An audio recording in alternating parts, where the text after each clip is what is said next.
오늘 설교 본문 말씀은 빌립보서 1장 20절부터 26절까지 말씀입니다.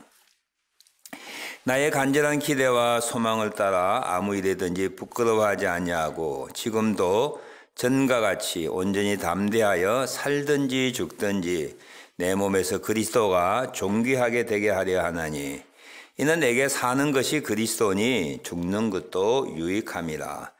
그러나 만일 육신으로 사는 이것이 내 일의 열매일진데 무엇을 택해야 할는지 나는 알지 못하노라. 내가 그 둘 사이에 끼었으니 차라리 세상을 떠나서 그리스도와 함께 있는 것이 훨씬 더 좋은 일이라. 그렇게 하고 싶으나 내가 육신으로 있는 것이 너희를 위하여 더 유익하리라. 내가 살 것과 너희 믿음의 진보와 기쁨을 위하여 너희 무리와 함께 거할 이것을 확실히 아노니 내가 다시 너희와 같이 있으므로 그리스도 예수 안에서 너희의 자랑이 나로 말미암아 풍성하게 하려 함이라. 아멘. 우리 지난주에 이어서 오늘 또 역시 그리스도인에게 죽음이란 뭐냐, 그리스도인에게 사는 것이라고 하는 것이 뭐냐라고 하는 아주 정말 심오한 그런 주제의 내용을 여러분과 함께 나눕니다. 말씀을 준비하면서 참 어렵다, 이거 어떻게 설명해야 될까, 또 설명을 잘 한다고 해도 여러분에게 적용할 수 있는 그런 지혜와 결단의 마음은 하나님께서 주셔야 된다, 그런 생각을 하였습니다. 지난주에 사도 바울에게 죽음이란 무엇이냐 함께 나누었습니다. 그리스도인에게 죽음이란 무엇이요? 이 세상을 떠나서 그리스도와 함께 있는 것. 그래서 사도 바울이 내가 이것을 더 바라고 원하고 더 좋다고 여긴다 생각하였습니다. 예수님의 죽음을 두려워하지 않은 것처럼 사도 바울 역시 여러 가지 복음 전파 사역 가운데 일어났던 환난 가운데서도 고난을 당하였지만 죽음을 두려워하지 아니했습니다. 사실 제가 설교하면서 가장 큰 은혜를 많이 받는 사람 중에 한 사람이 제 자신이기도 한데요. 이 죽음에 대한 일종의 뭐라 그럴까요? 두려움은 아니고 좀 껄끄러움, 불편함, 뭐 그런 것들이 항상 있었거든요. 그래서 제가 이 설교하고 난 다음에 마음이 훨씬 편하게 되었습니다. 죽는 것은 이 세상을 떠나 그리스도와 함께 있는 것이구나. 이전에 알고 있던 내용이지만 사도 바울의 말을 통하여 정확하게 명징하게 이 정의가 되니까 훨씬 마음이 좀 편해졌어요. 그 지난주에 우리 시네라 집사의 새롭게 하소서 간증을 들으면서 젊은 집사인데 어떻게 그리스도의 죽음에 대해서 참 잘 이야기하더라고요. 그 집사님이 찾아가서 귓속말로 이렇게 기도하면 오랫동안의 코마 상태에 있는 분들이 금방 세상을 떠난대요. 이게 한두 번이 아니라 여러 번. 그래서 사회자가 묻죠. 당신 뭐라고 기도하기에 그렇게 잘 죽지 않은 분들이, 나쁜 뜻이 아니라 의식도 없고 막 링겔은 맞고 막 이렇게 고통 가운데 있는 분, 세상 못 떠나는데 기도하면 금방 세상 떠난대요. 뭐라고 기도하냐, 그 내용이 이런 내용이었어요. 정말 그리스도인에게 죽음이라고 하는 것은 이 세상을 떠나 그리스도와 함께 있는 것이니까 두려워하지 마십시오. 그리고 남아있는 가족들, 배우자라든지 자식이라든지 내가 하다가 못한 미진의 일들이 있지 않습니까? 그것 때문에 미련이라든지 애착이 있으면 그 생명의 끈을 놓지 않는다고 하는 거예요. 근데 여러 가지 마비된 상태에서 정신은 온전하고 육체가 힘들 때 그 고통이 얼마나 크겠냐 하는 것이죠. 주님이 다 책임져 주시니까 편안하게 생각하십시오. 그렇게 기도하며 금방 세상을 떠나신대요. 좋은 일이죠. 제가 그 간증을 들으면서 젊은 집사님이 참 깊은 내용을 아는구나. 그리스도인에게 죽음이란 무엇인가라고 하는 걸 정확하게 아는구나 생각했습니다. 오늘은 지난주에 이어서 그럼 그리스도인에게 산다고 하는 것은 무엇이냐. 그리스도인에게 살아가는, 예수님 믿고 난 다음에 우리가 지금 100세 인생이잖아요. 앞으로 몇 년 더 사실 것 같아요? 저 같으면 앞으로 33년을 더 살아야 돼요. 100세까지 산다면 제가 지금 67세니까 33세야. 지금 나이에다가 여러분의 나이에다가 100세를 빼면 앞으로 더 살아갈 나이예요. 세월이지요. 그거 남은 세월 어떻게 무엇을 하며 살 것인가를 정확하게 규정하는 내용이어서 굉장히 중요하다고 생각해요. 제가 20살 때에 교회 처음 나갔는데 예수님을 잘 안 믿고 다니니까 표가 났나 봐요. 그래서 나를 전도했던 분이 나에게 전도를 했는데 이는 질문을 지금 또 잊어버리지 않고 있습니다. 제가 몇 번 간증했던 내용인데요. 20살 대학교 1학년 생인 저에게 이렇게 질문했어요. 당신은 왜 태어났습니까? 그리고 왜 살고 있습니까? 저는요, 지금까지 살아오면서 가장 황당한 질문이었어요. 한 번도 생각해 본 적이 없어요. 근데 사람이 왜 태어나고 왜 사는가라고 하는 목적과 그 이유에 대하여 생각하지 않는다고 하는 것은 너무너무 정말 힘든 일이잖아요. 왜 사는가 그걸 알아야만 살아가는 방향도 결정되고 그 삶을 의미롭게 하는 일들도 발견하게 되는데 20살이 되어서 대학교 1학년생이 저에게 왜 태어났느냐, 왜 사느냐라고 질문해 저는 어이가 없었어요. 그래서 그 당시에 생각으로 이렇게 대답했죠. 그냥 태어나는 것이 사는 것이지 태어났으니까 무슨 태어나는데 무슨 목적이 있습니까? 태어나는데 무슨 이유가 있습니까? 근데 그분이 지금 또 잊혀지지 아니하는 이해 못하는 황당한 답변을 하셨어요. 우리는 하나님의 영광을 위하여 태어났습니다. 우습지 않습니까? 안 우습지요? 우리는 괜찮아요. 근데 안 믿는 분들에게 그런 답변을 주면은 그분들 정말 황당하게 생각할 거야. 그런데 지금 누가 여러분에게 예수님을 믿고 거듭난 우리들에게 하나님의 자녀인 저희들에게 죽어서 천국 가야 된다고 소망과 믿음을 가지고 있는 저희들에게 당신은 왜 사십니까? 무엇을 위하여 사십니까? 라고 질문하면 뭐라고 대답할 거예요? 이게 뭐 도전입니다. 생각하셔야 돼요. 오늘 본문 말씀 가운데 사도 바울은 이 죽음관에 대하여 이야기할 뿐만 아니라 자기가 살아가는 이유와 목적에 대해서도 우리에게 설명해 주고 있고 내가 그렇게 살아가는 것처럼 너희들도 그렇게 살아가면 하나님께 영광이 된다. 평강이 하나님이 함께 할 것이다. 복 있는 삶이 되게 할 것이다. 라는 말씀으로 우리에게 알려주고 있습니다. 이 빌립보서에서 사도 바울이 지금의 자기가 당한 사건과 어려운 여건 가운데서도 불평하지 아니하고 절망하지 아니하고 하나님 앞에 감사하고 기뻐하고 그 삶에 대한 의미를 가지고 있습니다. 저는 이 말씀을 넘어가기 전에 여러분과 함께 생각해야 될 내용이에요. 아주 중요한 삶의 교훈이 되기도 합니다. 우리 많은 사람들은 내가 행복하고 내가 기쁘고 내가 의미 있는 삶이 내 주변의 삶에 의하여 결정된다고 생각합니다. 혹시 여러분 가운데 내가 좀 불행해, 행복하지 못해, 괴로워 라고 생각하는 분 그 이유가 무엇이라고 생각하세요? 배우자가 괴롭혀서 그렇습니까? 돈이 없어 그렇습니까? 자식들이 속을 썩여서 그렇습니까? 아니 몸이 연약해서 그렇습니까? 많은 분들이 내가 불행하다, 내가 힘들다, 내가 아프다, 사는 것이 고달프다라고 생각할 때 그 모든 원인들을 상황이나 사건이나 주변에 있는 사람에게 돌립니다. 사도 바울이 당한 사건을 보십시오.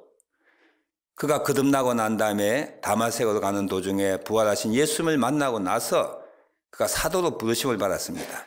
인생이 180도로 바꿔졌어요.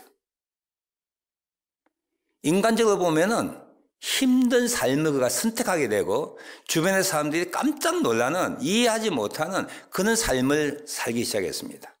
복음 전도자의 삶이었습니다. 사도와 복음 전파자와 선지자와 목사와 교사로의 삶을 살면서 아시아와 유럽을 15년 동안 정말 날개 달린 호랑이처럼 하나님의 능력을 힘입어 교회를 세우고 사람들 믿게 하고 저를 훈련하고 사는 삶을 살 때 그의 마지막은 뭐예요? 옥의 가치가 되는 신세가 되었습니다. 불공평하지 않습니까? 하나님이 살아계시다면 이렇게 사도 바울에게 이런 종말 마지막을 맞게 하는 것 원망스러운 일 아니겠어요? 그러나 그는 그리스도 예수 안에서 자기 삶을 생각해 보면 하나님께 더욱 가까이 가게 되었고 자기 옥에 갇혀있는 이 상황까지도 감사하고 기뻐하는 그런 삶을 살았다고 하는 거예요. 제가 정말 신중하게 진지하게 말씀드려요. 우리의 행복은 내가 처해 있는 상황에 절대로 있지 않습니다. 배우자 원망 그만하십시오. 그만하십시오. 부모 원망 그만하십시오. 그만하세요. 가나다 왔기 때문에 그렇다고 생각하지 마십시오. 자식들이 속을 썩이기 때문에 돈이 없기 때문에 건강하지 않기 때문에 코비드-19 때문에 내가 불행하다고 불편하다고 힘들다고 그렇게 말하지 마십시오. 문제는 나에게 있는 거야. 내 마음이 열려지고 하나님의 은혜에 잠기게 되고 하나님께 가까이 나아갈 때는 내 주변에 어떤 상황이라도 나를 침울하게, 나를 우울하게, 나를 무기력하게 만들지 않는다고 하는 사실입니다. 사족 같은 이야기지만 우리 교우들이 저를 비롯하여 너무 불행한 사람이 많이 있어요. 한 번뿐인 이 세상에 정말 낙심하고 주눅들고 미워하고 분노하고 싸우며 사는 사람이 너무 많이 있어요. 왜? 문제가 상대방에게 있기 때문이라고 하는 생각 때문이에요. 오늘 본문의 내용을 살펴보면 사도 바울은 왜 그가 옥에 갇혔음에도 불구하고 불편함에도 불구하고 그리고 복음 전도자의 삶이 마지막에는 정말 비참하게 끝나는 그런 상황 가운데서도 오늘 내용을 보면 자기가 사는 것에 대하여 감사하고 의미를 부여하고 앞으로 더 살아서 빌립보 교우 여러분들과 함께 있겠다라고 하는 그런 소망들을 말하고 있습니다. 사도 바울이 왜 무슨 생각을 갖고 있기에 사는 것에 대하여 이렇게 자기가 처한 상황에도 불구하고 감사하고 기뻐하고 만족하고 의미를 부여할 수 있을까요? 우리에게 가르쳐주는 교훈입니다. 믿는 자에게 산다고 하는 것은 바울이 가졌던 삶에 대한 견해와 정의가 필요합니다. 꼭 필요합니다. 첫 번째, 바울은 자기 자신의 삶을 앞으로 살아가야 할 삶을 어떻게 생각했냐면 나는 그리스도 예수의 종으로서 살아가며 나를 종으로 부르신 새로운 주인 되시는 예수님을 존귀하게 하는 것이 내 삶의 목적이다라고 말하고 있는 거예요. 그리스도인에게 누구에게 산다고 하는 것이 왜 중요하냐 하면 그 산다고 하는 시간과 상황보다 더 중요한 것은 누가 그런 환경과 삶을 살아가는가가 더 중요한 거야. 바울이 40세 전후에 예수를 만나고 난 다음에 그가 자기 자신의 신분과 정체성을 새롭게 발견했는데 그것이 무엇인가 하니 예수 그리스도의 종이라고 하는 정체성이었습니다. 그제는 랍비, 유대교의 랍비였어요. 로마 시민권자였었어요. 이민자로서 살고 있던 사람이에요. 잘 나가는 학자였습니다. 주변으로부터 그의 종교 지식을 통하여 인정받고 명망의 사람이었어요. 무엇보다 유대교에 열심히 와서 이단 종교라고 하는 나사렛 예수를 따르는 교회들 그리고 신도들을 죽이고 무너뜨리는 그 일에 앞장선 전문가였었습니다. 근데 그가 다마스커스로 가는 가운데 부활하신 예수님을 만나게 되었을 때 그 예수님을 통하여 그가 은혜를 받고 그전에 알지 못했던 하나님을 알게 되고 믿게 되고 그의 인생이 변화될 때에 그게 그 자신의 신분이 정확하게 무엇이라고는 알게 되었어요. 그게 뭐냐면 나는 예수 그리스도의 종이라는 뜻이야. 사실 우리의 환경 가운데, 역사 가운데 종이라는 말이 잘 없어요. 다른 영어 성경에는 그리스도 예수의 노예라고, 슬레이브라고 되어 있어요. 우리는 종이라든지 이 슬레이브, 노예라고 하는 어떤 용어가 우리에게는 익숙지 않아서 무슨 뜻인지 잘 몰라요. 가장 쉽게 여러분에게 정확한 단어는 아니지만 쉽게 이해할 수 있는 것은 머슴이라고 하는 단어입니다. 머슴. 혹시 시골에서 크신 분들은 부잣집에 머슴들이 많이 있었어요. 주인의 집에 일을 해주고 주인으로부터 보상을 받고 살아갑니다. 미혼 남녀이기 때문에 주인이 짝을 지어줘서 그 온 가족이 주인 집을 위하여 1대, 2대, 3대 계속적으로 섬기고 소유되고 속해 있는 그런 사람을 우리는 머슴이라고 그랬어요. 사도 바울이 예수님을 만나고 나니까 이전에는 내가 주인이었는데, 난 세상이 주인이었는데 예수님을 만나고 나니까 창조주 하나님을, 율법 속에 갇혀져 있던 그 하나님을 만나보니까 예수님이 내 주인이구나, 살아계신 하나님이 내 새 주인이구나 깨닫고 난 다음에 나는 그분의 종이다라고 자신을 표현했습니다. 그래서 종이 주인을 높이는 것, 이것이 살아가는 이유라고 하는 거예요. 높인다는 뜻을 다른 영어 성경에 보니까 크게 만든다, 주인을 영화롭게 한다, 주인에게 존경을 돌린다는 뜻이에요. 사도 바울은 예수를 만나고 난 다음에 자기 자신이 예수 그리스도의 종, 노예, 가신, 충복이라고 하는 사실을 알고 난 다음에 그는 예수님의 이름을 높이기 위하여 남은 생애를 살기로 결정한 사람이었습니다. 그래서 어떤 환경을 만나든 어디에 있든 무엇을 하든 나는 그리스도의 종으로서 예수님과 존귀케 된다면 그것에 대해 만족하고 감사했다고 하는 것이죠. 바울이 로마 오게 했을 때도 자기의 형편을 생각하지 않았습니다. 이 상황 가운데서 예수님과 높임을 받는다면, 예수님의 복음이 전파되기만 한다면, 그분의 이름이 영화롭게 되기만 한다면, 그분은 얼마나 위대하신 분인가 보여주기만 한다면 종으로서의 사명을 다한다라고 하는 생각이었어요. 우리도 마찬가지입니다. 예수 그리스도를 만나고 난 다음에 이전에는 세상이 주인이었고 사람이 주인이었고 내가 주인이었는데 하나님이 나의 참 주인이구나, 그리스도의 내가 종일 수밖에 없구나 라고 하는 생각을 갖게 될 때 어떤 마음으로, 어떤 생각으로 나머지 삶을 살아갈 수 있지요? 나를 부르신, 나를 구원하신, 나를 사랑하신, 나를 죄 가운데 나를 다시 살리신, 하나님의 천국 백성 만드신 하나님의 이름을 존귀하기 위하여 남은 생애를 살아가야 되겠구나 하는 마음이 드는 거죠. 다시 말씀드립니다. 우리 100세 인생이에요. 여러분 앞으로 얼마 동안 사실 수 있었어요? 그 사는 이유와 목적이 뭐냐 하면 나를 부르신 내 주인 되시는 하나님의 이름을 존귀케 하기 위하여, 높이기 위하여, 영화롭게 하기 위하여, 크게 하기 위하여 나는 인생을 살아간다 하는 사도 바울의 마음이 우리의 마음이 되어야 할 것입니다. 누가 여러분에게 질문합니다. 당신 왜 사십니까? 그럼 대답해야죠. 죽음이란 무엇입니까? 라고 질문할 때에 그리스도인에게 죽음이라고 하는 것은 이 세상을 떠나 그리스도와 함께 있는 것입니다. 그래서 주 안에 죽은 자는 복이 있습니다 말할 수 있는 것처럼 우리에게 살아가는 인생이 뭐지요? 나는 하나님의 종으로서, 예수 그리스도의 종으로서, 노예로서, 가신으로서 나를 부르신 나의 새 주인 되시는 주님의 이름을 높이기 위하여 내가 살아갑니다.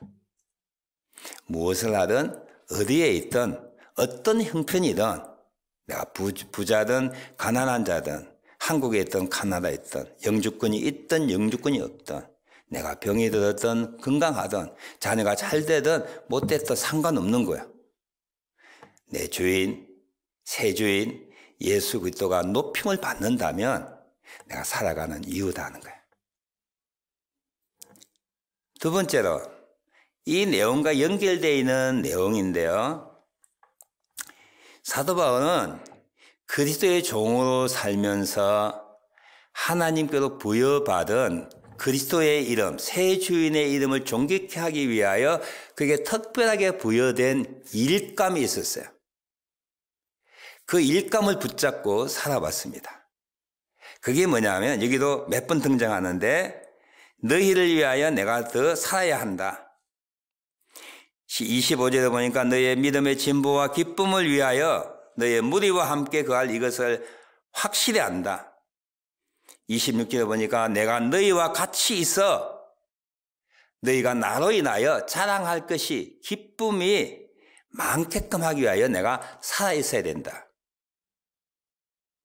사도 바울은 예수를 만나고 난 다음에 그의 간증이나 성경에 기록된 내용을 보면 하나님께서 그를 이방인의 사도로 불러주셔서 에베소 4장에 보면 하나님께서 예수님께서 부활 승천하실 때에 교회를 세우시고 교회를 지키고 교회를 양육하고 성장시키는 큰 은사를 주시는데 사도요, 복음 전파자요, 선지자요, 목사와 교사라고 하는 은사 직분을 주셨다고 하는 거야. 사도 바울은 예수를 만나고 난 다음에 이방인의 사도로 복음을 전파자로 교회를 세우는 사람으로 성도를 훈련시키는 목사와 교사와 선지자로 하나님께서 그를 불렸다고 하는 확신을 가지고 남은 20년의 생애를 그가 참수당할 때까지 이 일에 집중하고 이 일을 위하여 수고하고 이를 위하여 목숨을 거는 그는 사람이 되었습니다. 종은 주인이 시키는 일을 잘 해야 합니다. 다시 말씀드릴게요. 종은 누가 시키는 일 해야 돼요? 주인이 시키는 일. 내가 하고 싶은 일 하는 거예요? 아니면 주인이 시키는 일을 하는 거예요? 주인이 시키는 일을 하는 거야. 내가 하기 싫다고 안 하는 게 아니에요. 주인이 원하는 시간에 원하는 방법으로 주인이 시키는 일을 하는 거예요. 이게 종이에요. 아무렇게 하는 게 아니에요. 이게 주인과 종의 아주 특징적인 어떤 일의 관계예요. 저희 가끔 집에서 책상에 설교 준비합니다. 저희 아내가 부엌에서 부릅니다. 여보, 쓰레기 좀 내다 주세요. 그럼 제가 벌떡 일어나서 쓰레기를 탁 챙겨서 바깥에 내놓지 않습니다. 어떻게 하냐면요. 거의 열에 10번은 대답을 합니다. 언제 해요? 내일이 다 끝나고 난 다음에 내가 하고 싶을 때 합니다. 여보, 왜 지금 당신 안 해? 아니, 내가 할 거야. 내가 하고 싶을 때, 이 일이 끝나면, 시간이 나면, 그것도 하고 싶을 때 할게. 이게 제 스타일입니다. 가끔 여보, 집 배큐um 좀 해야 되는데, 마룻바닥이니까 물 청소도 해야 되고, 또 오일 발라가지고 매끄럽게 해야 되거든요. 그러니까 대답은 제가 항상 합니다. 100%. 하지. 언제 해요? 내가 하고 싶을 때. 청소는 남자는 하고 싶을 때 하는 거예요. 부인들 그거 이해하셔야 돼. 나 하고 싶을 때 해요. 내 마음이 내키면 해요. 내일이든지 모레든지 대답은 합니다. 언제든지 할 거예요. 여보, 거기다 푸시하면 싸움이 일어납니다. 어떤 분은 못 참아서 자기가 해버려. 참으세요. 기다리면 해요. 남자들은. 자기가 하고 싶을 때 자기 방법대로 하는 거야. 그러니까 처음에 제가 참 미안했어요. 근데 내가 이 설교 준비하면서 아, 그렇구나. 내 아내가 내 주인이 아닌 이상 내가 하고 싶을 때 하는 거예요. 예. 주인 같으면 그러면 안 되죠. 주인이 머슴을 불러가지고 야, 지금 논에 가서 물 대고 갔다 와서 청소하고 그 다음에 내 심부름 해야 하는데 나 지금 몸이 아파 못하는데요. 나 하고 싶지 않는데요. 물 대는 거 내일 하면 안 됩니까? 지금 꼭 이 시간 해야 됩니까? 그렇게 대꾸 못하지요. 주인과 종 사이에는 대꾸가 안 돼요. 주인이 시키는 대로 해야 돼요. 주인이 원하는 때에 해야 돼요. 주인이 하라고 하는 그 때에 해야 되는 거예요. 우리가 그리스도의 예수의 종으로 살아갈 때 사도 바울은 그에게 맡겨진 하나님의 일이 있었습니다. 이방인의 사도 되는 거예요. 이방인에게 복음을 전하는 거예요. 교회를 세우는 거예요. 성도를 훈련시키는 거예요. 그전에는 그가 랍비였습니다. 유대교에서 인정받는 사람이었어요. 예수 믿고 난 다음에 하나님이 그에게 주신 새로운 일감이 있었어요. 예수님의 종이 됐을 때 주인 되시는 그분이 맡겨진 일이 있었어요. 명령이 있었어요. 그는 그 일을 붙잡고 목숨 걸고 15년, 20년을 살면서 죽었습니다. 우리들도 같다고 생각해요. 여러분, 예수 믿고 난 다음에 우리는 천국을 위하여 새로운 주인 되시는 예수님께서 천국에 이바지하고 기하기 위하여 우리를 피로 해서 구원하셨어요. 구원하고 난 다음에 그래 이제 끝났어. 너 세상에 마음대로 살아. 그렇게 하지 않았다고 하는 사실이에요. 우리를 구원하시고 자기 아들 죽이셔서 구원하시고 난 다음에 우리가 뭔가 필요해서 하나님이 부르셨어요. 천국 나라 이루기 위하여, 하나님의 뜻을 이루기 위하여 수만 가지 일 가운데 내가 잘할 수 있는 것, 나에게 가장 맞는 일, 아무나 하지 못하는 그 일을 나에게 맡기신 거예요. 선진국에는 직업이 3만 개 정도 된대요. 우리 한국에는 한 2만 개 정도 된다고 하는 직업이. 하나님 나라에 할 일들은요 3만 개만 되겠어요? 그보다 더 훨씬 많은 일들이 있을 거예요. 일감이 있을 거예요. 그 중에 하나를 나에게 맡기시면서 네가 죽을 때까지 100살을 살든 200년을 살든 나의 종으로 내 이름을 존귀케 하기 위해 너를 불렀는데 딴 일이 아니라 이 일을 해라고 맡기질 일이 있다고 하는 거예요. 사도 바울에게는 이방인의 사도였어요. 근데 우리에게는 무엇일까요? 이걸 모르고 그냥 마음대로 내 생각대로 2000년대 이렇게 살지, 2021년대 이렇게 살지, 되는 대로, 환경이 되는 대로, 내 마음대로 자고 싶으면 자고, 쉬고 싶으면 쉬고, 내 마음대로 사는 것. 그것이 오늘날 그리스도인의 모습이기도 해요. 사실 우리의 조국 땅에 150년, 200년 전에 캐톨릭부터 복음이 전파됐을 때 상황이 너무 어려워서 이런 소명적인 삶, 하나님부터 위험받은 그런 삶을 살 수 있는 가르침이 부족했습니다. 믿고 난 다음에 우리는 아무렇게나 사는 것이죠. 누구의 명령을 행하며 살아야 되죠? 세주인 되신 예수님의 명령을 행하며 사는 것이 그리스도인의 사는 것입니다. 이 부분이 가장 제가 어려서 고민 중인데요.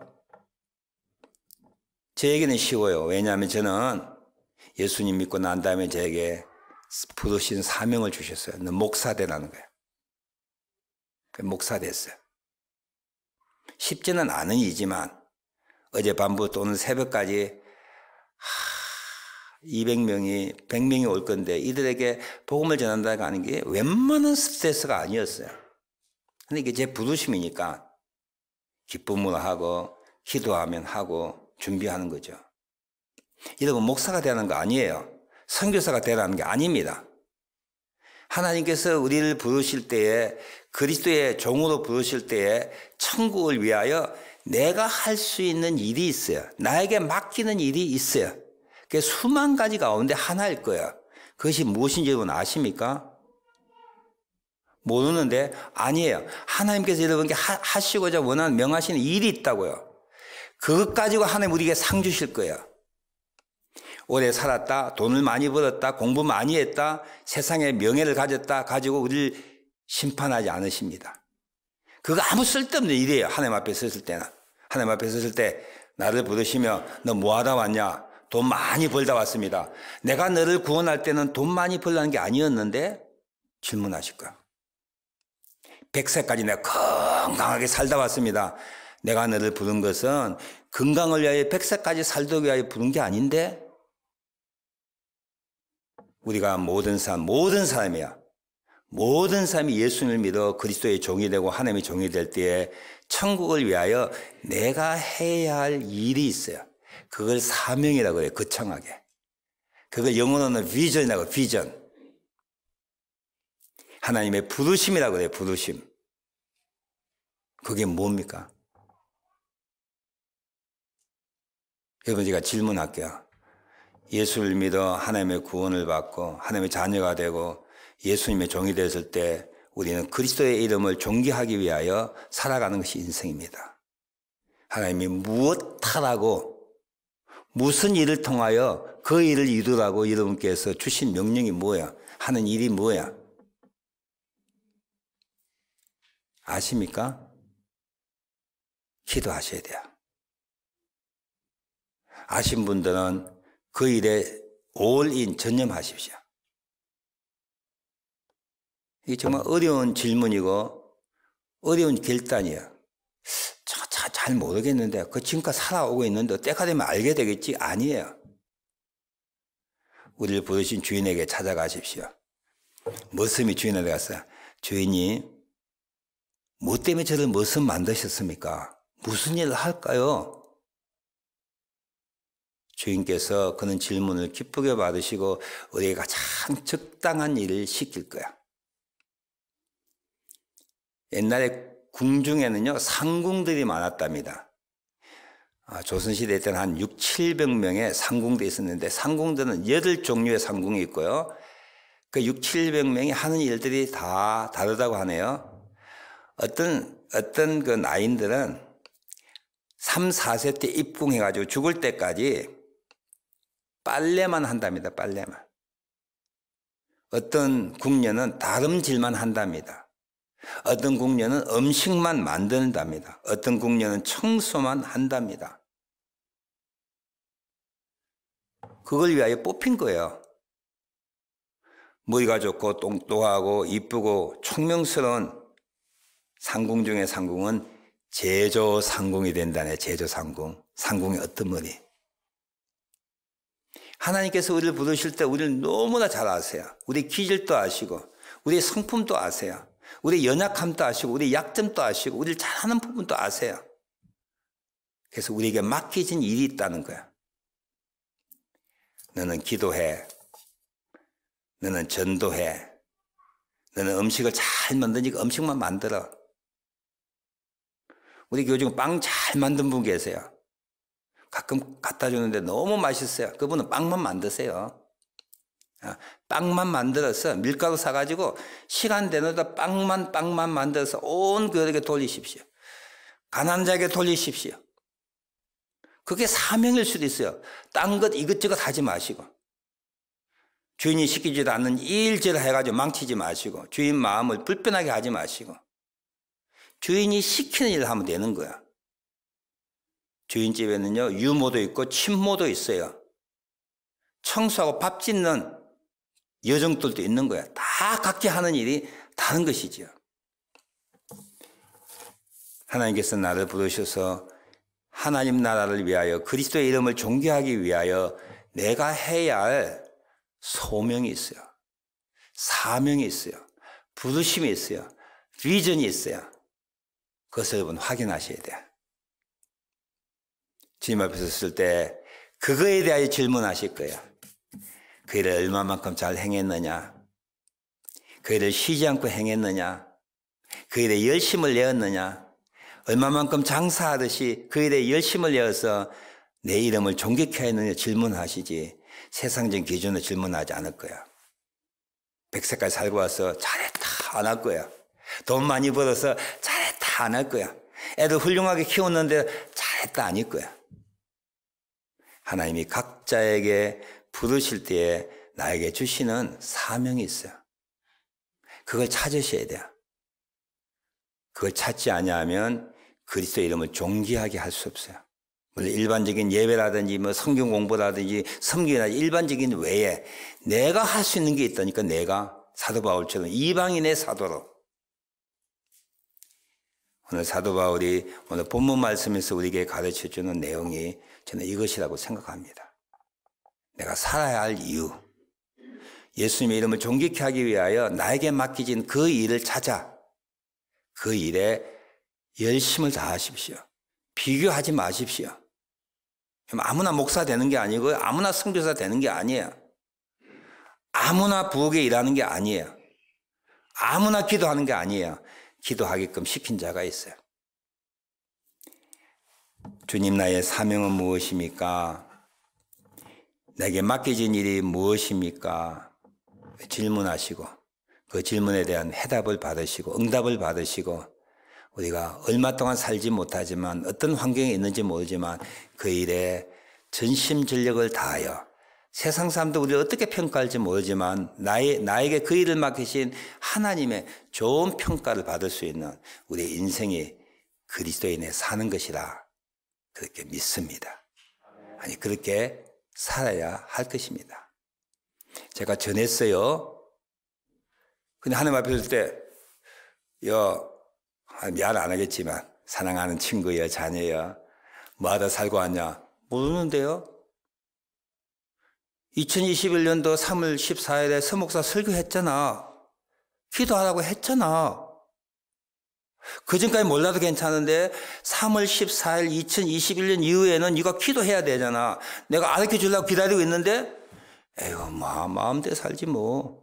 지금까지 뭐 살아왔는데 뭐 살다가 죽지 그대로. 예. 분명히 내가 이야기했는데 나의 종을 통하여 깨닫게 해달라고 기도하라고. 기도하려면 알려주라고 딱 하나님 기다리고 있는데 안 와. 기도 안 해. 그런 형편이 안 되시길 바랍니다. 저는 전파했어요. 가르쳤어요. 하나님 앞에 섰을 때 정말 예복 입지 않는 자가 유구무원 아무 말도 못했다고 했잖아요. 이 집사, 김 집사 뭐 하다 왔어? 그냥 대충 살다 왔습니다. 뭐 세상 사는 데 따라 살다 왔어요. 죄 안 지었습니다. 그게 아니잖아. 내가 너를 살게 하고 너에게 생명을 부여하고 내게 시간을 주고 물질을 주고 섬기는 교회를 주고 했던 이유가 분명히 있는데 네가 할 수 있는 일이 내가 있는데 아시는 분은 그 일을 열심히 하시고 그리고 뭐 긴가 민가 잘 알지 못하시는 분은 기도하십시오. 그 얼마나 좋아하시겠어요. 저기 주인이 나 그동안 주인의 종이었는데 내가 세상을 막 살다가 막 이것저것 하다가 살았는데 알고 보니까 내게 맡긴 일이 있다며요. 말씀하세요. 주인이 얼마나 좋아하겠어요. 꾸중하실까요? 책망하실까요? 잘했다. 기다렸다. 너는 이 일을 해라 하는 내가 할 수 있는 적고 큰 일, 사소한 일, 세상에서는 평가받지 못한 그 일들을 우리에게 맡기실 거야. 그 일에 전념할 때 적은 일에 충성하는 자, 큰 것을 맡긴다 그랬잖아요. 그리스도인에게 죽음이란 그리스도인에게 사는 것이란 무엇인가? 오늘 본문 말씀을 통해 2주에 걸쳐서 여러분과 말씀을 나누었습니다. 우리 성령님께서 깨닫게 해주시고 감동케 하시고 또 그 말씀대로 살아가는 저와 여러분 되시길 주님의 이름으로 축원합니다.